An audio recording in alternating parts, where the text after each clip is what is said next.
جنات کا جنازہ۔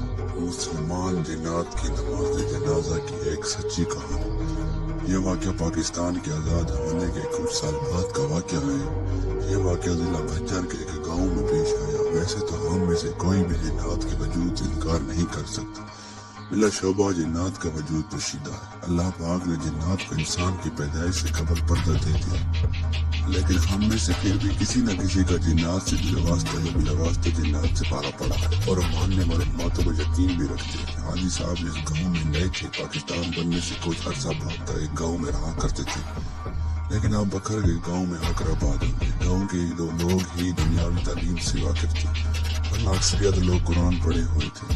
حاجی صاحب کے بعد دین کا غیر معمولی علم تھا، اور یہی وجہ تھی کہ گاؤں کے اکثریت لوگ دینی معاملات میں ان کے علم سے مستفید ہوتے تھے۔ جب بھی ممکن ہوتا تو گاؤں والے حاجی صاحب سے انبیاء کرام کے واقعات اور قصے سنتے تھے۔ اس لیے گاؤں والے اپنے بچوں کو قرآن تعلیم کے ساتھ ساتھ دینی اصلاح کے لیے بھی انہی مسجد میں بھیجا کرتے تھے۔ گاؤں کے بیچوں بیچ ایک پرانا درخت تھا جس کے آس پاس سبزہ اور ہریالی تھی، جہاں گاؤں کے مات حضرات اپنے مال مویشی یہاں چھوڑ کر اس پرانے درخت کے پاس بیٹھ جایا کرتے تھے۔ امام صاحب بھی بکرے چرانے وہاں جاتے اور دین کی باتیں کرتے۔ انہیں اپنے علم اور آگاہی کا ذرا برابر بھی غرور نہ تھا، اس لیے سبھی لوگ انہیں جنازہ پڑھنے کے لیے بلا تکلف بلا لیتے اور وہ چلے بھی جاتے، اب چاہے اس کے لیے انہیں کسی دور گاؤں بھی جانا پڑتا۔ سردی میں ایک سابق رات میں ٹھنڈی ہوا میں عشاء کی نماز کے بعد کسی نے حاجی صاحب کے دروازے میں دستک دی۔ دروازہ حاجی صاحب نے کھولا تو سامنے 3 سفید داڑھی اور نورانی چہرے والے آدمی کھڑے تھے۔ دروازہ کھلتے ہی ایک نے نہایت ادب سے سلام کیا اور پوچھا، کیا یہی حاجی قدرت اللہ صاحب کا گھر ہے؟ امام صاحب نے جواب دیا، جی ہاں، میں ہی ہوں۔ امام صاحب، میرے بھائی کا انتقال ہو گیا اور میں آپ سے ان کی نماز جنازہ پڑھوانے کی درخواست کرنے آیا ہوں۔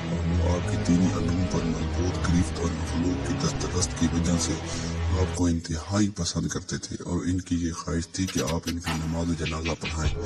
اس لیے ہم آپ کے پاس حاضر ہوئے۔ میت تیار ہے، سب صفے باندھے آپ کے انتظار میں ہیں، برائے مہربانی ہمارے ساتھ چلیے۔ حاجی صاحب نے پوچھا، کیا میں ان کو جانتا ہوں یا وہ مجھ سے مل چکی ہے؟ اس شخص نے جواب دیا، میرے بھائی آپ کو آپ کے پرانے گھر میں اکثر سنا کرتے تھے، تبھی وہ آپ سے اتنی عقیدت رکھتے ہیں۔ حاجی صاحب کو یہ بات سن کر، ان کی حرکات اور سکنات سن کر کچھ عجیب و غیر معمولی محسوس کر رہے تھے۔ وہ شخص بنا پنکھے چپکائے حاجی صاحب کو دیکھ کر ان سے گفتگو کر رہا تھا، اور باقی دو خاموش کھڑے ہو کر انہیں دیکھ رہے تھے۔ حاجی صاحب کے لیے رات کا جنازہ کوئی نئی بات نہیں تھی، اس لیے انہوں نے آدمیوں سے کہا، آپ رکے، میں اپنا لباس تبدیل کر کے آتا ہوں۔ حاجی صاحب کو لوٹنے پر وہ حاجی صاحب کے آگے چلنے لگے اور چلتے چلتے گاؤں کی حدود سے باہر نکل آئے۔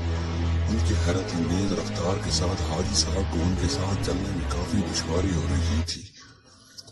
گاؤں سے کافی دور ایک سنسان گھاٹی کی طرف جاتے ہوئے حاجی صاحب کو گھبراہٹ محسوس ہونے لگی، اور انہوں نے ان تینوں کو مخاطب کرتے ہوئے کہا کہ شاید آپ اس گاؤں کے راستے سے واقف نہیں، مجھے بتائیں کہاں جانا ہے، شاید میں آپ کو کچھ مدد کر سکوں، کیونکہ اس راستے پر تو صرف ایک سنسان گھاٹی ہے۔ پہلے والا اچانک بولا، اے آدم ذات، ڈرو نہیں، ہم بالکل صحیح سمجھ جا رہے ہیں۔ اس کی بات سن کر حاجی صاحب ڈر گئے۔ حاجی صاحب ذہن میں کڑیاں ملانے لگے، آدم ذات کہنے کا مطلب کیا تھا؟ وہ میرے پرانے گھر سے مجھے کیسے جانتا تھا؟ ابھی حاجی صاحب یہ سوچ ہی رہے تھے کہ پہلا شخص پلٹا اور کہنے لگا، دیکھیں میرے بھائی کی خواہش تھی تو ہم آپ کو یہاں لے کر آئے ہیں، ہم مسلمان جنات ہیں اور آپ کو تو کوئی نقصان نہیں پہنچا۔ حاجی صاحب نے حواسوں کو قابو میں کیا اور گھاٹی کی طرف چل دیے۔ وہاں جا کر دیکھا تو لاتعداد لوگ سفید داڑھی اور سفید لباس پہنے کھڑے تھے، ان کی قد بہت لمبی تھی۔ حاجی صاحب نے جنازے کی امامت کروائی۔ امامت کے بعد جو جن حاجی صاحب کو لایا تھا ان کے سامنے کھڑا ہو گیا اور کہنے لگا، آپ کا بے حد شکریہ کہ آپ نے ہمارے بھائی کی خواہش پوری کی۔ ہم نے بہت دور جانا، اس لیے جیب سے چند کوئلے نکال کر حاجی صاحب سے کہا، یہ رہا آپ کا ہتھیار۔ حاجی صاحب نے ڈر کے مارے ایک چھوٹا سا کوئلہ اٹھا لیا۔ وہ کہنے لگا، اب آپ جا سکتے ہیں۔ حاجی صاحب چلے ہی تھے کہ انہیں اپنے پیچھے سے خدا حافظ کی آواز آئی۔ حاجی صاحب نے پلٹ کے دیکھا تو سب جا چکے تھے۔ حاجی صاحب کے سینے میں شرابور ہو گئے اور ابھی ہوش ہو گئے۔